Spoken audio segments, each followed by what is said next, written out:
Okay, this is KAZU-FM in Pacific Grove, California. It is broadcast number 608, August the 1st, 1983. August the 1st. Watch this one fly very fast. A year ago, August the 2nd, they were on a different evening last year. August the 2nd, a year ago, 556. I'll go over just briefly what we were talking about to see how the news has changed in this particular time period. I was saying watch the coups, the military coups that William Casey and the CIA and that Ronald Nazi Reagan would move into. They were messing around in Iraq, in Chad. There was a change of government in Bolivia, and that turned out to be a big change because the government changed July 22nd, 1982, and by the end of the year in December, Klaus Barbie, the head of the Gestapo in France, was brought into jail, released, and then flown to Paris, where he is in the jail where he tortured and killed other prisoners with his own hand.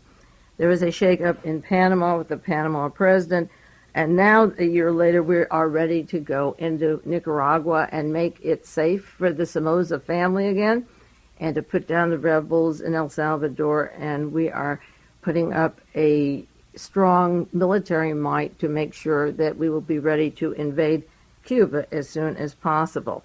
As a matter of fact, there was a protest of the Cuban government because the guards there were wearing T-shirts about Cuba, yes, Castro, no, the American Army.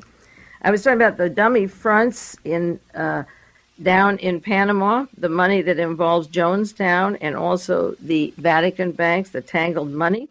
And then under the category of high society, I referred to Betsy Bloomingdale, who was sued by her husband's lover, and we'll update more of that next week. I'm going to get back to that and not do anything on that this week except one story.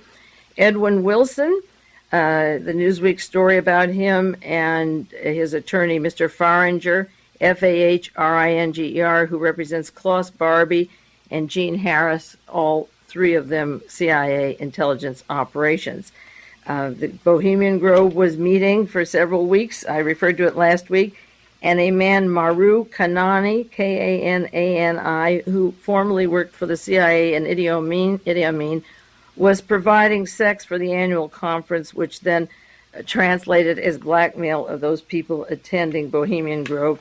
Those are the thousands of acres where the powers that be romp in the woods with their tutus every summer and put on their little shows where they burn care as if they don't burn it all during the year.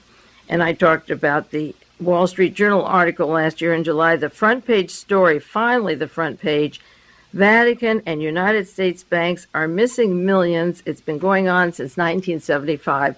I was waiting for Wall Street Journal to cover that, and we'll update this tonight, 1 year later. And it goes into Pope John Paul II and his deals and the rising turmoil and the budget problems of the Pope and the missing money, the Vatican scandals.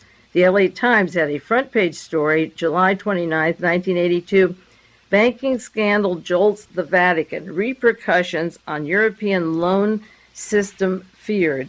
Well, we'll get into the Vatican in about 1 minute because the tangled web of the Vatican is getting much, much more clear. Now, I'm going just quickly through some articles that are important this week before I get on to what I consider the story, but I'm going to give you the story first because everything else fits together and makes sense. It's like my doing research for 18 years and then learning about the Sovereign Military Order of Malta and the American military and CIA are united by the Vatican, and finally the pieces fell together. Well, this week, some more pieces fell together when I learned that the money that John DeLorian gave to buy his cocaine came from Klaus Barbie, the Nazi Gestapo head down in Bolivia. I asked on a program in February, where did John DeLorian get his money?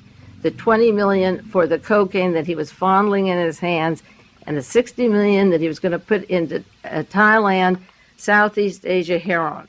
Well, Klaus Barbie was getting him the $60 million from Thailand to Bolivia, and that is the big story, and the rest then all fits into power.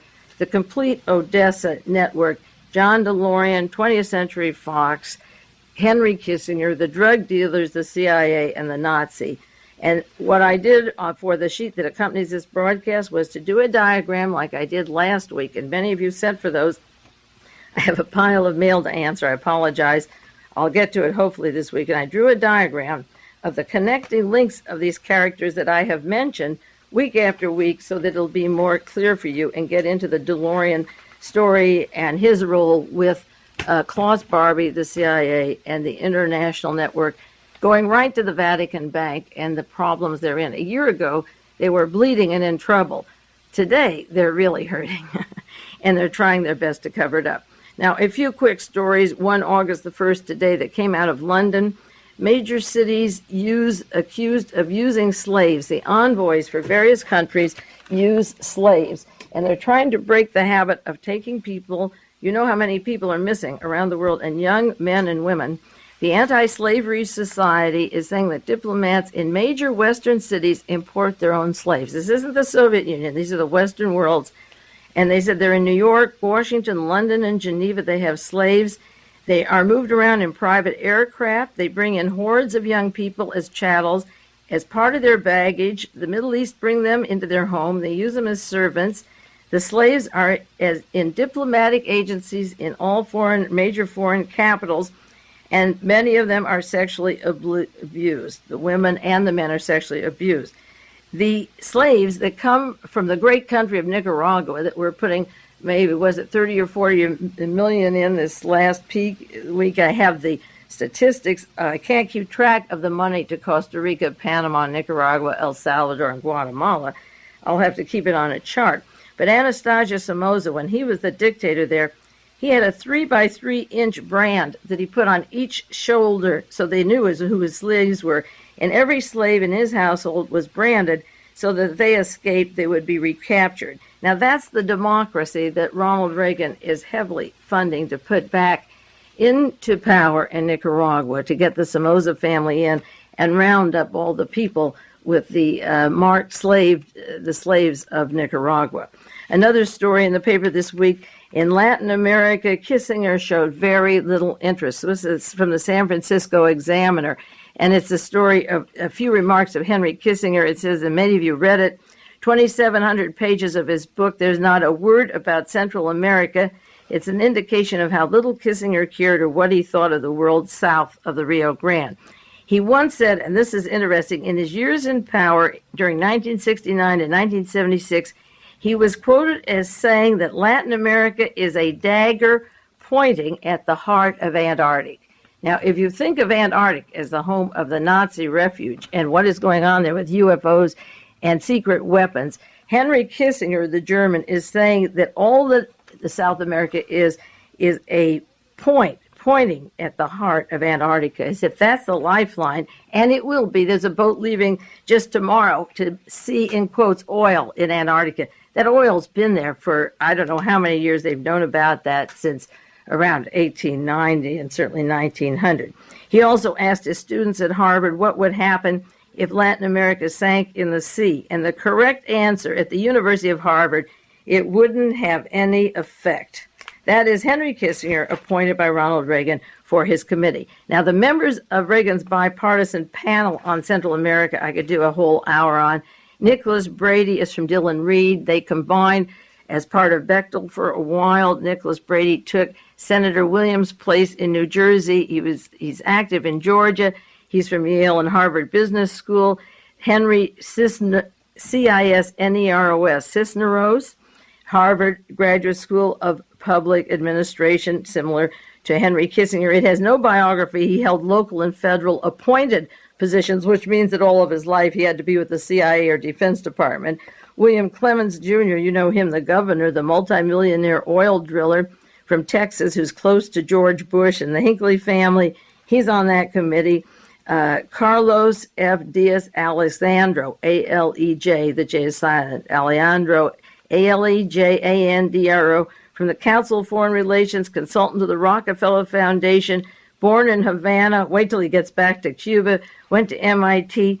The Joseph Lane Kirkland of AFL-CIO, works Mr. Lovestone, Jay Lovestone, and Mr. Brown, and he's the one who brought Lucky Luciano and the Mafia to Marseille and France and Italy to break open the labor unions and make them safe for Nazi war criminals, and heavily funded and was responsible for the $50 million that the Pope gave to Lech Walesa and the troubles there.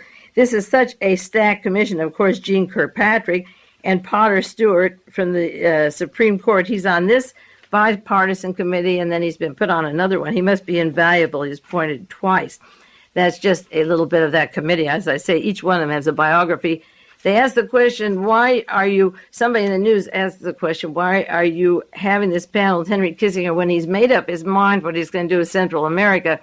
Well, that's so redundant and silly. It's like having a Warren Commission when the President of the United States and the FBI said Lee Harvey Oswald did it alone, but we'll spend 9 months and we'll see 552 witnesses and we'll take thousands of documents of exhibits and we'll kill time. But we know from the start that Lee Harvey Oswald was the loner. So then the rest of the time they have to spend covering up the points or evidence that would contradict the conclusion when they started. Maureen Reagan was on Entertainment this week. I don't know if you watched or not, July 27th. And she was talking about Dorothy Kilgallen. I mentioned her last week and her friendship with Jane Mansfield and how Dorothy Kilgallen was murdered after an interview with Jack Ruby. It was interesting to hear Maureen Reagan talking about the last interview she had was with Jack Ruby. And she said she had a major story. And then Maureen Reagan said, what did Ruby tell her? We don't know. She was a pioneer in her field. That's the president's daughter maybe getting back at Ronnie by bringing up a little matter of the Kennedy assassination and the trial of Jack Ruby and the murder of Dorothy Kilgallen. And then on Entertainment again Sunday night, Larry Hagman was on, and they asked him, what does the city of Dallas in Texas think of your TV series? And I got this from a listener who picked up that show, and he said they like us because we don't show what really goes on there. He says, we've taken the people's attention off from the connections to the assassination of the Kennedy thing. And I thought that was pretty nice to keep this going, keep the idea going, and spread it around. The Atlantic Monthly has an article. It's by Seymour Hersh, who wrote the book on Henry Kissinger. I just picked up the article this week, but you've seen reports in the newspaper how Nixon threatened Gerald Ford on the pardon, that if he gave him a call, if he gave him the presidency of the United States, he'd resign if Gerald Ford would promise to pardon Richard Nixon of all his crimes. And of course, we needed Gerald Ford because when Watergate was coming unglued, all of the people involved, Mr. Sturgis and Martinez and E. Howard Hunt and James McCord, all of them were involved in some way, if not in the murder of Kennedy and the cover-up, but many in the military, in the CIA, with the U-2 program and all of the linking parts of the anti-Castro Cuban connections. Edwin Wilson was a paymaster for that, and E. Howard Hunt was. Wilson's name didn't surface at the time, but if they pursued it, it would have gone to Theodore Shackley and Edwin Wilson and Frank Turple and George Corcoran. So they all pitched together and said, okay, Nixon, you don't have to be served for any crime. And old Jerry from the Warren Commission and the CIA was made President of the United States. Now, July 23rd, in the Houston Post, there was a story that drugs were aboard in 491 plane crashes in the past 2 years. From 1980 to 1982, do you know that there were 491 plane crashes in which narcotics were on those planes? Have you added up how many planes crashed? This doesn't mean every plane. This means of the 491 had narcotics on them. And this came out at a hearing of the Subcommittee on Aviation. The U.S. Customs said they took off these planes 1.3 million pounds of drugs, including cocaine, heroin, marijuana, 1980 to 1982. And they want to make a penalty, 5 years in prison and $25,000 fine for the pilots convicted of illegally transporting drugs without a certificate. Did you see this week in Arizona that you have to sign or register to deal in illegal narcotics? And it's against the law. It's a federal crime to have narcotics, but you have to register to deal them. Now they want a certificate for the pilot who brings them in. Otherwise, he can't bring them in, and they're not supposed to be in the first place. So they say there'll be a fine for the pilot illegally transporting drugs without a certificate. So he can bring illegal drugs if he has a certificate. You figure that one out. That means that a few people with certificates won't get arrested, and then nobody else can bring in drugs. So the monopoly of the drugs will go to a handful of people and pilots, and nobody else would be able to bring in the drugs because they'll say, where's your certificate? Oh, you work for DeLorian, you work for Hedrick? Okay, go on through. Now, another article about Vicki Morgan, the only one I'm going to bring up this evening, from the Houston Post, July 27th. And it says that Vicki Morgan started taping her telephone calls as soon as she sued Mr. Bloomingdale. I guess she got a little smart at that point. And on these tapes, it involved illegal financial deals with Bloomingdale. Now, the illegal financial deals may have rubbed off now. You see, I'm going to go extensively in the next few weeks into Johnny Carson and John DeLorian and the bank that collapsed. Just today on the news, they said that the hearing of the Johnny Carson bank cannot be thrown out. The judge said it can't be thrown out. He's going to take it to court. And Johnny Carson and Alfred Bloomingdale and Ronald Reagan and the whole team are very, very close and involved with teams that are massively bringing in narcotics, including Pat Boone's airstrip down the Newfoundland Bank in Australia, and Daniel Ludwig, the richest man in America, who has many things, including an airstrip down in Australia with Pat Boone, Mr. Kling, with the narcotics traffic. So she has these tapes. They said they won't bring them up at Mr. Panko's trial because they're not relevant to the murder. No, they're not relevant to the murder, except the fact that she could have been murdered for having taped them. So they're not going to go into his background, and they're certainly relevant. Then another story, what if, this is the question, what if Schlesinger feared, as head of the Defense Department, Secretary of Defense, that Nixon would order a military takeover? This is a article, also the Seymour Hersh article in the Atlantic Monthly that made a second headline.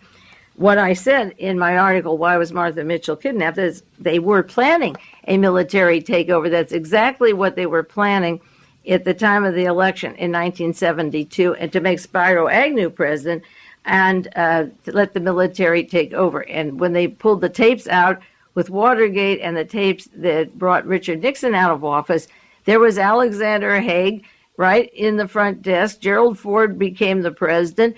James McCord was on the military emergency team, and E. Howard Hunt had walkie-talkies and wrote maps of Washington in his desk. See, they had planned all that before Watergate, not because Richard Nixon was going crazy and silly in a hospital or that something new had developed. The takeover was planned, as I said, a long time earlier, and now they're admitting that there was this plan of takeover with the Marines in Fort Bragg, North Carolina, and they wondered about the 82nd Airborne Division if it should be brought into Washington. Well, Alex Butterfield was brought up from Australia by Alexander Haig. I've had this on back tapes, and how they taped the president and moved him out. Just a quick mention of the Texas multimillionaire that was killed in Los Angeles. The Texas real estate developer became head of a major Hollywood TV syndication. He was killed in his Bel Air home. Henry Harrison Kyle, Kyle, 60 years old, was gunned down in Los Angeles last week. Head of the Four Star International Company, one of the people that formed the movie company was Dick Powell, David Niven, Charles Boyer, and Ida Lupino. Ida Lupino worked with Errol Flynn, who was in the Gestapo, and David Niven, who passed away just a few days after this particular murder. He had a lingering illness and was dying at age 73 of a Lou Gehrig's disease. This fellow was gunned down. He was a self-made multimillionaire high up in the military, lived near Dallas, chairman of the Allied First National Bank of Mesquite, Mesquite, lived in Texas and Kansas, went to Hollywood, Southern California in 1970. As soon as Ronald Reagan was in, Klaus Barbie begins his Bolivia cocaine escalation with Nixon as president, and the Texans move out to Hollywood to begin their shooting. An interesting background of this particular person they haven't found yet who shot him. I doubt if they ever will. It'll probably be some crazy loner whose parents were divorced, and he was in Vietnam, and he didn't have a job, and he left a diary on why he wanted to get the man. He likes to climb through windows in summer evenings, and no mother or father animal will show up, and they'll find him mentally incapacitated. And David Niven died the same week. Incidentally, regarding the Lou Gehrig's disease, a member of my family, or not related to me, actually my ex-husband's second wife now is dying of Lou Gehrig's disease, and the day her infirmity started was the day that she got that Gerald Ford swine flu vaccination. And she got sick after that and began to degenerate. Her legs degenerated, and she's having a long, lingering, miserable death and is on the brink of death now. But she walks right up. They're good patriots, my ex-husband and his new wife and a lot of other people in this country. They say, okay, shoot me one, Jerry. And a lot of people have Lou Gehrig's disease. Another famous person just died of it this week, a degenerative disease with an interesting background. So David Niffen had that, and goodness knows if he went along with Gerald Ford's get your shots, what have you got to lose? Now, here's an interesting story from the Monterey Herald today. U.S. and Europe adopt a winemaking do's and don'ts. You see, you've got to read a lot of articles besides the obvious ones. But the thing that caught my eye on the top, it said dried blood powder traded off against hydrogen peroxide. The United States winemakers have agreed that they'll stop sending France and Europe, it doesn't say which country, this could be Germany or anywhere, Europe will stop sending wines laced with dry blood powder to the United States if Americans stop putting hydrogen peroxide to bubble the champagne. Well, yippee, let's have a toast tonight. Powdered milk is okay, and charred oak chips are okay, but the blood's got to stop. Do you suppose anyone from Germany had a disease out of a bottle or one of these things that they have in Atlanta, Georgia, where they experiment on germs, or Mr. Joseph Mengley's laboratory, the mad scientist, where they could create medications and send liquor and wine to 3 cities like San Francisco or New York or down in the South and give a little touch of AIDS to people, a little dried blood, if you can get it through transfusions of other people's blood. So dried blood is out. So maybe they'll find a cure for AIDS next year when the wine stops coming over. And meanwhile, the inside of the people must have turned white, hydrogen peroxide. That's not going to be in their champagne. So that's a fair deal, don't you think? Another story this week, just this week, Italian neo-fascist movement celebrates the memory of Mussolini. Can you believe it? Just like Ronald Reagan resurrects from the governor of California to 8 years here and then goes on to Washington, and Richard Nixon is floating around as a multimillionaire and got elected after Watergate. They're celebrating Mussolini now and revering him as a hero. Fiat had indicted in faking brands. I mentioned the Agnelli family just a few weeks ago, and the daughter that was indicted for some small amount of money, like 700, and I figured there should have been 6 more dashes after it in the millions. Fiat auto magnate Giovanni and Umberto Agnelli, and the reason I mention them is their links to Permindex and the assassination teams that were behind and funded the murder of John Kennedy, Robert Kennedy, and Martin Luther King. They've been indicted in Italy of selling imported cars in Italy under false brand names. Giovanni, 62, chairman of Fiat, Auto Empire, and the richest man in Italy, and Umberto, 49, vice chairman, face 1 year in jail. My goodness, what is this world coming to? I can't absolutely believe it. It's amazing. Now, a crisis going on to John DeLorian soon, and this is a big crisis because a year ago tonight I was talking about this subject. This comes out of Sunday Telegraph, July 3rd, 1983, and David Emery sent this to me, and the researchers up in the Bay Area that have gotten a lot of material in the Vatican, I should update it. Ted Rubenstein and David are right on top of it, and we should update it. But this is a good one. And just to show you the style of the paper by Robert Tyerman in London and Leslie Child, Child, in Rome, I'll read you a few sentences because to paraphrase it, which I usually do, is cruel. Overshadowing the inquest into the death of Italian banker Roberta Calvi last week is the whole financial position of the Vatican itself. Let me just stop and say now, as I read this story with you, visualize John DeLorian, who's close to Cardinal Cook at the Vatican in New York City at the St. Patrick's Cathedral, close to the Catholic Church with his Italian wife also, and working with Klaus Barbie, who works with Della Chae down in Bolivia, and with the Licio Gelli and the P2 and the Masonic Lodge and the Vatican money. Visualize now that Klaus Barbie's locked up and the DeLorean money is sitting in Klaus Barbie's bank in Zurich, Switzerland, a good hunk of it. And then visualize the Vatican, how they feel because of their role. Remember, they helped Klaus Barbie get down to Bolivia and had safe houses for him and the other Nazis. Now we get back to Roberta Calvi. Overshadowing the inquest is the problem of the whole financial position of the Vatican itself. Day by day, it is more entangled in this extraordinary story. The inquest into Calvi raised more questions. How much of a financial scandal and loss? how much can the Vatican stand? And it says that they exhumed the body of Roberta Calvi, and now they have an open verdict that it wasn't a clear-cut suicide at all. Amazing and dramatic as the story was of the Freemasonry with fraud and drugs and corruption, and I add murder, and plenty more, which they didn't put in the word murder, but that's all over the place. There was always hovering in the background the story that could make even Calvi's death look like a Women's Institute tea party. You got that one? Was the collapse of Calvi's Banco Ambrosiano going to rock the Vatican after all? What were the links between the Banco Ambrosiano, which is the largest bank in Italy, and the Vatican, which is the largest church in the world, and their own Institute for Religious Works? They're looking into 840 million, which is 16. You double that 2 times 840 times that 1,680 million, or 2.4 billion. What happened to it? The man who knows the most is sealed, firmly sealed within the recesses of Vatican City. Somebody wrote to me that Paul Marcinkus had been in the United States, but if he did, he had to slide right back and take care of the remaining money in the bank. He's 56 and he's from Chicago, and that is the link to the organized crime, to the Capone gang, to Hollywood, to the Ronald Reagan, Republican GOP, Michael Sindona, the mafia out of Chicago. And he has been over in that bank ever since Richard Nixon became president in 1969, right tight in the Vatican Bank. It says the commission was supposed to come out with a report Friday, but they can't do it. There's no way they can do it. This report will involve 88 banks, and I mentioned this before, that are claiming collectively they owed over $500 million, and they can't come up with it. The Vatican, these banks had lent it to Ambrosiano, and the Vatican Bank had written letters of patronage for this money.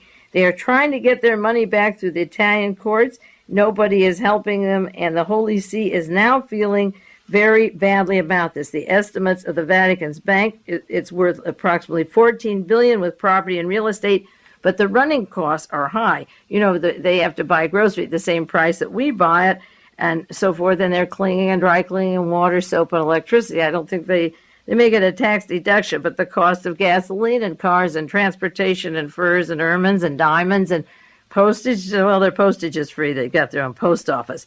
But if they send it from anywhere else, I guess they pay their postage. They tried to collect Peter's pence this June to collect money. This is the time when they asked the Catholics all over the world to bail them out. 3,000 employees of the Vatican, you may not know or may know, they went on strike for wages because they were broke and can't take home money. And they were told there was no more money in the kitty. Most of the money, well, I shouldn't say on the air. Okay, I'll say it. It seems with the scandals, well, no, I won't. It's not nice. The Holy See's budget is controlled by the Prefecture for Economic Affairs, and it says the IOR, which is the Vatican Bank, is running out of cash. It's tied to this scandal in Marcinkus, who was appointed the head of the bank in 1969 by Pope Paul VI, has been handling all the Vatican money. Now, Pope Paul VI is he's Mr. Montini, the Milan Mafia, and I was rereading the Gemstone file this week that Bruce Roberts wrote, and it's all about the Montini, the Milan Mafia, Aristotle Onassis, Michael Sindona, and the Watergate people around Richard Nixon. This article comes from the Sunday Telegraph. The 88 banks want $500 million. They're yelling for it. No report has come in. Marcinkus is laying low. The Vatican is losing $20 million a year. They lost $40 million in 1983 with a deficit, and they're running scared. Well, they do have their problems, you would agree, and they asked for it, so they're getting it. And those are some of the newspaper articles that are of interest to that story. And then when the second half of the program begins, the second half of this broadcast, we'll go into John DeLorian and Klaus Barbie and Henry Kissinger to get an overview, and then some of the current articles that we have in the news. And in the meantime, we'll take a 1-minute break.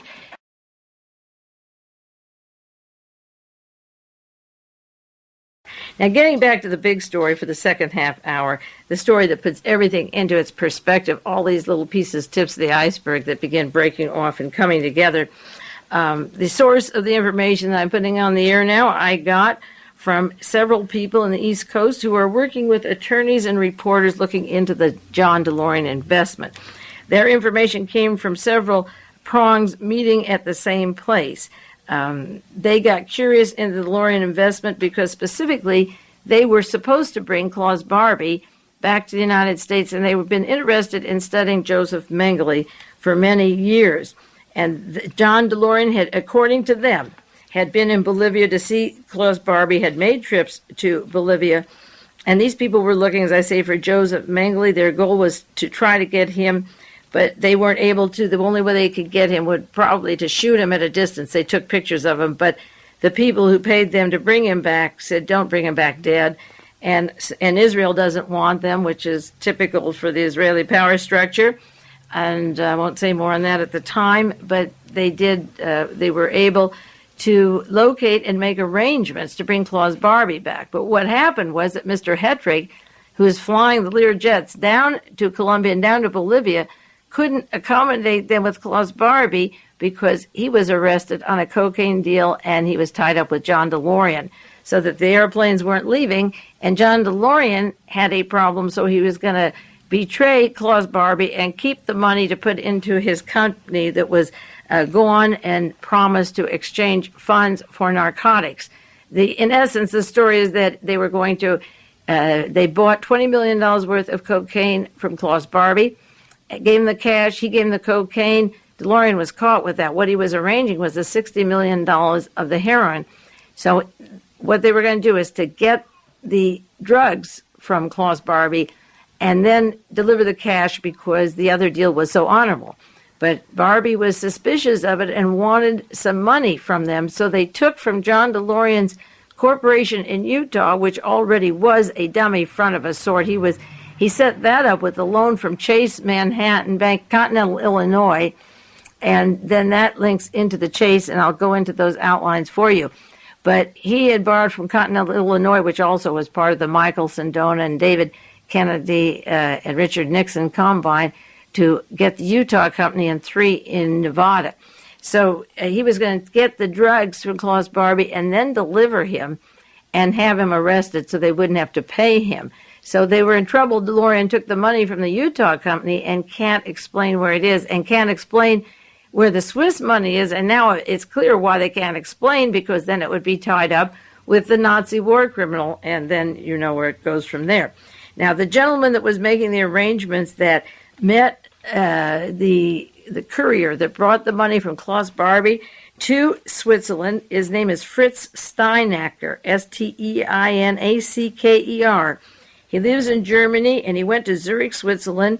He's the attorney for Joseph Mengele, and according to these people, Mengele is the superior over Barbie. And they put the deposit of the DeLorian money in a Zurich bank.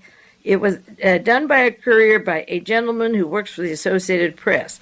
I have his name and his telephone number and his secretary's number, but I've given it to somebody in the news media who can go for the story. I've given the dates of the meetings in Zurich, Switzerland, and hopefully this story will not get lost. And if it is buried, and if you don't hear it in the newspaper, Washington Post, the New York Times, within a month or 2 months, then, they said the story will be breaking within days. But if you don't hear it, then I'll put all the details on the air and we'll spread it out that way. Now, there's a fellow, Brian Boland, Boylan, who wrote a book called Final Trace. It just came out. It's a paperback on Joseph Mengele. He had to make it a novel. It's heavily documented. Everything in it is true, but he had to put in the form of a novel to get it out. He's been down to Paraguay and seen Mengele at a distance. He was told by 2 telephone calls from Germany, don't go to South America again. Be careful, or we'll get you later. And he got another call that said, it's better for your health if you write than if you try to find him. That's what I think. I stay home. I don't go down looking for those people. Stay home and write it. Don't go see them. So these men were in touch with another person 3 times a week who was a patient of Mengele's in Auschwitz, a concentration camp, 11-year-old patient. And they were experimenting on him because he was blonde and blue eyes and good physical condition. And this fellow lives in New York, and he was helping these writers, investigators, and he was killed 2 Sundays ago or so in New York. His name is Alex Deckel, Deckel. He died in July of 1983, so those world watchers in New York City, they get this broadcast, look that up. I also got a letter this week that Bob Fass is interested in putting the programs back on WBAI. I was there for 3 years, and we were going strong and built up a tremendous audience until we got into the Nazi questions, and then Bob and I were taken off the air. It's been quite a while. He's back on, and I got a letter today that they're interested. Now, one of the head bureau chiefs of the Associated Press, as I say, I have his name, entertained the same fellow that went to Zurich, Switzerland with the money of Klaus Barbie that DeLorian had given them. He entertained Joseph Mengele at his home at Chatham, Massachusetts this summer, Chatham, Massachusetts. Mengele has family in New Jersey, and the head of the Auschwitz concentration camps was in Massachusetts with the man who met Mengele's attorney in Zurich, Switzerland. Now, as the story goes on, I'll give you more, and there's another thing that goes with this story. George Bush, the director of the CIA, but he wasn't the director then. He was vice president, or about to be vice president. It was 1980. He didn't get inaugurated until 1981 in January. He was in San Francisco with Klaus Barbie, and there's a photograph of him. These men had it. They left one copy, and it was destroyed. George Bush with his arm around Klaus Barbie. Barbie had a shipping line. He worked for the CIA. Bush was director of the CIA for a long time with Edwin Wilson and Frank Churchill and the who's who of espionage and murder and assassination and drugs. Remember 2 years ago in 1980, just about the time that he was hugging Klaus Barbie, Bush was here in the area, and I had pamphlets circulating and linking him to Edwin Wilson, Frank Churchill, the Gestapo. Well, that was 2 years ago, and now there are photographs that will be available around of this particular saga of our current vice president hugging the Nazi war criminal, Klaus Barbie, and working with him, and he's under the pay of the CIA. Now, the way the story came down was these men were supposed to bring, as I say, Barbie to the United States. The Learjet was hired. Mr. Hetrick, who flies DeLorian around, made a deal. He was caught with a cocaine package coming into Florida, and his sons were flying with him, and Edwin Wilson's son, and he made a deal. I'll go to jail and plead guilty and bring in DeLorian if my sons are kept out, and that was the deal. That's real love for your children. I hope they grow up and appreciate it someday. And he flew the planes down to Colombia and Bolivia and got the cocaine. The deal went sour, and by a fluke, just by a fluke, Klaus Barbie was arrested. He wasn't supposed to be arrested. And then he had to pull out this money, the $7 million from Utah, as I say, and that is the story that I got this week. And so I want to review with you some of the stories in the news and some on John DeLorian, keeping that saga in mind. And for those of you who listen to the program locally, you can send a self-addressed stamped envelope and get the outline. I charted the saga of John DeLorian and Henry Kissinger, and as much as I can do on the air tonight to make the names fit into place, I hope I can do this for you, and you can get the sheet and fill it yourself. And I'm going to give a brief summary of some of these people and how they worked together. In 1945 and 46 and 47, when World War II was officially over, Mr. Anton Fritz Kramer, the man who discovered Henry Kissinger, places him, and both of them are at Oberammergau in Germany, and with the 970th CIC U.S. Army Intelligence. I mentioned that several weeks ago on the broadcast. And Henry Kissinger is also on the board of 20th Century Fox if you make an arrow or a circle across this chart. But moving to the right of this chart, January 1955, when the war is over, Otto von Bolschwing, Adolf Eichmann's superior, comes to the United States, and in 1959, 4 years later, Helene von Damme, as part of the Galen operation from Vienna, comes to the United States in 1968 to 76. She's the secretary for Ronald Reagan, Helene von Damme from Austria, and at the same time, she's the translator for Otto von Bolschwing from the corporation TCI, Transcomputer Investment. She's the translator. She's invested money in it, and she's working for this corporation. And while she's working for Ronald Reagan and working for the Galen organization, the Nazi Galen organization with Otto von Bolschwing, she marries a man, Christian von Damme, whose name she keeps. And Christian von Damme is now in 1983, that's 1970, he's down in La Paz, Bolivia, where the cocaine king was and where they're still continuing the Bolivian traffic. Now, he's down there in 1983, Christian von Damme in La Paz. He's vice president of the Bank of America. I was just reading a story today of the Bank of America loaned loaned John DeLorian $34 million. This was in the New York Times, October 21st, 1982. Jeff Gert, the Bank of America in California, loaned DeLorian $34 million credit. So they certainly would want him to pick up $60 million of cocaine to pay the Bank of America back just for that reason alone. And Von Damme, who is the ambassador to Austria, keeps the name Von Damme. Christian Von Damme is vice president of the bank that DeLorian borrowed from, and DeLorian is down there in La Paz, Bolivia, trying to get the money from the cocaine master, Klaus Barbie. Now, Joseph Ball of the Warren Commission, going down on the chart, is the attorney for John DeLorian, who comes in and supplies their needs, and DeLorian is down there in Bolivia at the same place as Christian Von Damme. Now, thanks to Henry Kissinger's Army intelligence, going down here, Kissinger with Army intelligence, with Klaus Barbie, with the CIC, with the CIA, the Vatican, it was involved. They gave aliases and guides and sent Mr. Barbie down with Mr. Gomez to Bolivia in return for wiping out any resistance of poor people down there, or those branded, like in Nicaragua, the slaves branded on the shoulders. The job of Klaus Barbie was to teach how to handle these people. Now, getting over to the right of this diagram, in 1981 to 1983, 20th Century Fox Film Studio is formed, and I've mentioned this many times, and when I say 20th Century Fox, remember they own all of Pebble Beach. You local people around here, they own the entire area of Pebble Beach and surrounding territory right where we live, this beautiful area here.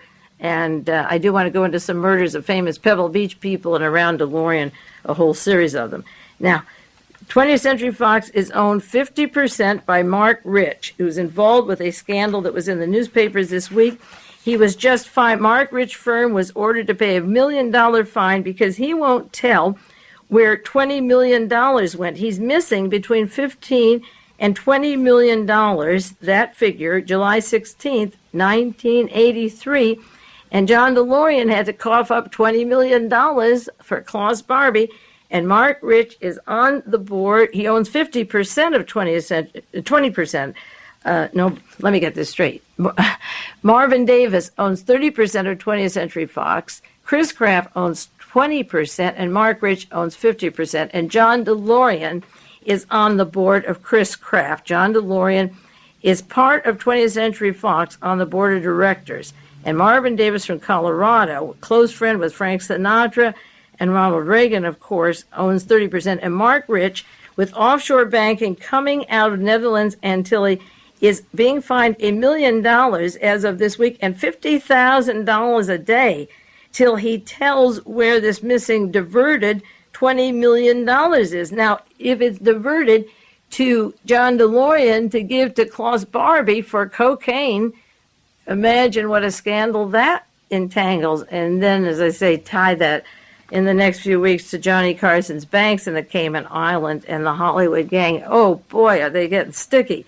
So Simon Rifkin, the attorney that I have on this chart, and I've had this many times, the attorney for TCI, which is the corporation that Von Damme works for, he set up TCI. He's also the attorney for Chris Kraft, that John DeLorian is on the board, and for Sterling Bank and for Michael Sindona and the Vatican link to General Motors. So the attorney in common with DeLorian and Chris Kraft is the attorney in common with Helene Von Damme, and down to La Paz, Bolivia, and down to the cocaine connections and the Bank of America.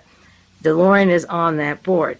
Now, down below where Henry Kissinger and Fritz Kramer get together with their Army intelligence, various people that were involved with the killing of John Kennedy, the covering up of the murder, are all involved in this case. John McCloy was the High Commissioner of Germany who released the top Nazis and got them off so they could begin circulating around the world into the drug dealing and funding Nazis around the world. He's head of Chase Manhattan, and he was over putting Kissinger and into power. He put him in Germany, and then he put him at Harvard University along with Fritz Kramer, his protege. Alan Dulles set up the headquarters at Oberammergau in the 970th CIC with Klaus Barbie. Alan Dulles was on the Warren Commission with John McCloy. Joseph Ball, the attorney for John DeLorian, was on the Warren Commission with John McCloy and Alan Dulles. And Gerald Ford of the Warren Commission is on the board of 20th Century Fox with Henry Kissinger, and along with Chris Kraft or Simon Rifkin and John DeLorian and Marc Rich and all those mysterious people. I often said for many years that the true story of the Kennedy assassination goes back to the drugs and the Nazis, and you see, if you get this chart, how they all come together. George Bush, as director of the CIA, worked with Klaus Barbie and with Nugan Bank and heroin and cocaine. Now, Klaus Barbie needed that $60 million to pay back his various debts, so they were going to be, not Klaus Barbie, I'm sorry, John DeLorian needed $60 million to pay back his various debts, and it was to come in from Thailand to Bolivia and then up to the United States to Hollywood for the cocaine links and into the Bahama Cayman Islands. Now, all of these people have links to the Vatican, Sindona with Simon Rifkin and their work with Licio Gelli and Ronald Reagan. John DeLorian was arrested in 1982, in the fall of 82. Klaus Barbie was arrested in January 83 and thrown into France. Joseph Mengley's attorney is in Zurich, November 13th and 15th with the DeLorian money in the numbered account, and Henry Kissinger is back in business by July 1983 to help wipe out Central America and make it safe for these people to continue their slavery and their drug traffic. Now, the other side of the chart, which also has to do not with 20th Century Fox so much, but with Henry Kissinger as the emperor. My friend Lydia and I refer to him as the emperor, the drug king, because wherever John McCloy and Allen Dulles and Henry Kissinger and Fritz Kramer went, they opened up the narcotic market all over the world. So you take Henry Kissinger, who leaves Germany and goes to Harvard in U.S. intelligence, working for Chase Manhattan, and that other diagram on the other side of this page, the first coup he achieves is in Iran. They put the Pahlavi family in, and they're back in action, dealing their narcotics from the Middle East and from all Persia and Afghanistan and Pakistan and Iran. That coup was August 53. That was Kissinger's first successive coup for the drug traffic that later takes him to Southeast Asia and the Diem murder, and Chile with the Yendi murder, in Pakistan and Budo, and on Lumumba in the Congo. This was the first grand coup for Henry the K, and he becomes part of the Pahlavi family, and Mr. William Rogers, the attorney for the Pahlavi family, was Secretary of State and had close dealings with Iran till the Shah was kicked out. Now, next to that is Allen Dulles and his close links to the Vatican, and Klaus Barbie and Henry Kissinger again, and their influence in the 1971 presidential election of Richard Nixon. He's in by 71. Barbie is busy with the cocaine connection. Now, when Henry Kissinger was over in Germany, Tom Dewey and Earl Warren were running for president in 1948, and then Kissinger is brought back to Harvard at that time period, and Fritz Kramer is put in the Pentagon. They don't win the presidency. They're the candidates together. Dewey has strong links to organized crime in New York, and he takes Lucky Luciano from Murder Incorporated over to Italy to begin the drug network. And Earl Warren, discovered by Murray Chotiner of organized crime, the governor of California. The two run for presidency, and they don't win. Richard Nixon was supposed to win. He's importing the Iron Guard in the 50s, and the Romanian Iron Guard and the Nazi war criminals, the proteges of Murray Chotiner, handpicked by Howard Hughes and the Mafia from the Caribbean. He loses the election to John Kennedy in 1960, but William Rogers all surfaces again. He is part of the Pahlavi Foundation, 35 years a friend of Richard Nixon's. He surfaces on the board of directors of 20th Century Fox, again with Henry Kissinger, Madame Chenault. It seems that that studio has to be the center of espionage and narcotics in the United States. The high-powered people like Gerald Ford, Henry Kissinger, and William Rogers are all there, and they all have links to the narcotics traffic, to the Vatican, to the Shah of Iran, the deposed Shah. He's out, but the narcotics that float in from Southeast Asia, and then with Klaus Barbie, as soon as Richard Nixon was president, down in South America. They opened up through their wars, through the war in Korea, the Pusan, Southeast Asia narcotics, up into the United States and all over the world to Marseille and the refineries there. The Vietnam War began the escalation through Nugan to the United States with Henry Kissinger at the helm and Fritz Kramer funding the narcotics, exchanging narcotics for Gestapo armbands and death squads all over the world. The Southeast Asian War did that. The South American coups were to make the world safe for the drug markets, and the Iranian market was tied up, the Golden Arches, through the Pahlavi Foundation until they were deposed, and then Kissinger had to help overthrow Pakistan to keep that drug traffic coming into the United States. Now, all of these people have relationships in common to the Kennedy assassination, to the drug market, to Henry Kissinger, and now he's sort of the vacuum cleaner or the broom to sweep out Central America. He's contaminated every other country in the world and brought in fascism, so now he's on this great committee to clean out and kill off the people of Central America. Now, I want to mention just a few articles regarding these subjects and these outlines that are pretty fast, but as I say, you can send for them, and those of you that subscribe to the tape have them, and I hope you understand them. The New York Times had a story, this Jeff Gerst story, October 21st, 1982, with large diagrams of DeLorian's car company, and he says in November of 78, he started a car company in Belfast, Ireland, financed by the British government, and formed a corporation called GPD. And that was for independent contracts for DeLorian cars. 18 million was to go to GPD. 12 million was from the British, from Great Britain, and 15 million went to a group called GPD. Now, by the time GPD was started, a woman in Geneva, Switzerland, opened up an agreement for DeLorian. Marie Denise Juhan, Juhan. I don't know whether it's a silent J or not. She opened up in Geneva, Switzerland, an office for John DeLorian. But, according to the New York Times, GPD was never registered in Switzerland, and there was no record of any car work ever done out of that company. The prospectus for GPD said it was developing money that would go to Lotus Car, and right after that, Mr. Colin Chapman of Lotus Car was murdered in England.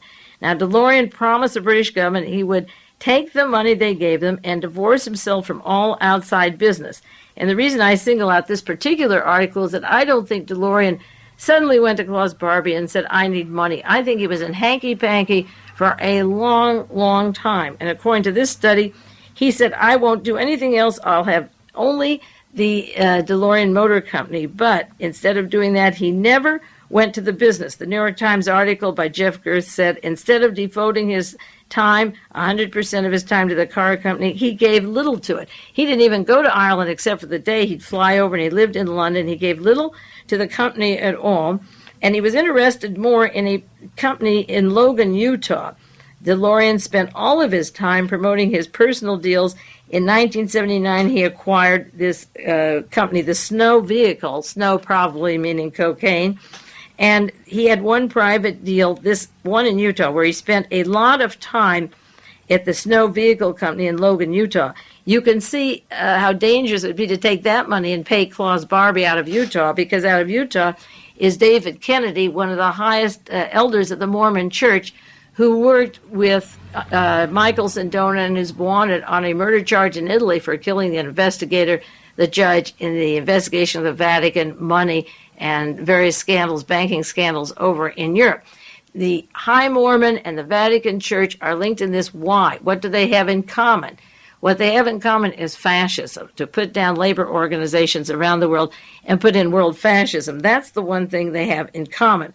So he purchased this company, and the money came from Continental Illinois. The Continental Illinois also loaned Marvin Davis out of 20th Century Fox. It was run by Mr. David Kennedy. It's tied up with endless scandals and financial dealings that are surfacing in other articles. So the company was registered in Switzerland. There was no record of it. Then he took some more money, millions of dollars, and put it in Nevada. And when this article was written in 1982, Jeff Gerst said they couldn't determine what activities they had in Nevada. Well, Paul Laxalt, who runs Ronald Reagan's campaign, who's fundraiser for the Republican Party, funded by Licio Gelli and Michael Sindona and the Nazis and the P2 and the Vatican Bank, heavily funded by these various people and narcotics dealers. Paul Laxalt was the governor of Nevada. He's a senator from Nevada. 3 companies of DeLorian, the DeLorian Motor Company, the Research and Experiment Company, and the Christina, named after his lovely, beautiful wife, who's getting several, like $20,000 worth of clothes to wear at the trial. She was a beautiful woman, and like Modine, even more famous, and she's going to flash her baby blues and hope the jury will understand that he has to get home to that woman. He can't sit in jail. So she's got her hair changed and her look changed, and she's talking about her devout Christianity and that God will get them through. They go to any god they can because most of the gods at the higher level electronic churches are probably supporting them all the way. So money from the Continental Illinois, which is tied up, is into DeLorian's dummy fronts, and also the Bank of America, as I say, $34 million he owes. They gave him a credit. They had to extend it, and vice president of the bank is Mr. Christian von Damme. Now, she's married to somebody else now, the ambassador to Vienna. Why doesn't she change the name from von Damme, except it's a good espionage name? So the answer is redundant. She's keeping it because she wants to be known as von Damme, and she doesn't want Byron Leeds or whatever. That doesn't sound distinguished enough when you live in Vienna. You want a good German name, and she's got it. Well, as I say, the L.A. Times, July 16th, 1987, has the story of Marc Rich being fined $50,000 a day plus $1 million because he won't tell about money that was diverted from his firm. And I asked the question, February the 7th, 1982, broadcast 583, where did John DeLorian get his cocaine? Where was the heroin delivery? Who did he distribute it to? And then I wrote on the sheet, if DeLorian talks, there could be an inquisition in Los Angeles. And there was a story about that, will John DeLorian deliver Hollywood, from the New York Daily News. Now, another judge investigating this case was gunned down. General Carlo Alberto della Chiesa was killed last September the 3rd, 1982 in Palermo, Switzerland. And this week, Judge Rocco Chinnici, I'll spell it for you, Rocco-Chinnici. He was investigating the mafia and the links also that go to the Vatican, but he also, according to the newspaper stories, was investigating the money and the drugs that went into the United States from Thailand. Boy, wouldn't you shoot that judge down if the Thailand drugs went to Klaus Barbie and then to the United States and the Vatican was helping them.